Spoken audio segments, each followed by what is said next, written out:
ये कहानी किसी नाराज़गी की भी नहीं है।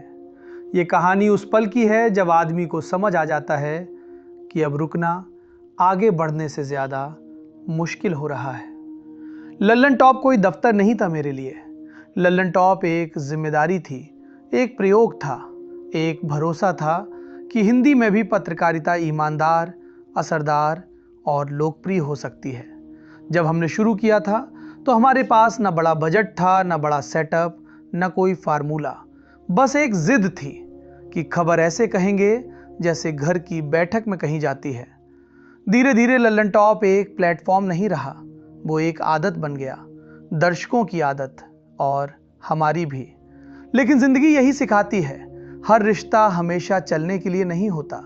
कुछ रिश्ते आपको तैयार करने के लिए होते हैं। समझने वाले समझ गए होंगे, ये फैसला किसी एक दिन में नहीं हुआ। ये फैसला कई चुप दिनों में पका, कई रातों में जब काम ठीक चल रहा था पर मन नहीं चल रहा था। कई लोग पूछेंगे, सब ठीक था फिर छोड़ क्यों दिया? तो जवाब सीधा है, कभी कभी सब ठीक होना ही सबसे बड़ा सवाल बन जाता है। मैं ये नहीं कह रहा कि लल्लन टॉप गलत था, मैं ये भी नहीं कह रहा कि मैं सही था। मैं सिर्फ इतना कह रहा हूं कि अब मेरी यात्रा मुझे कहीं और ले जाना चाहती थी।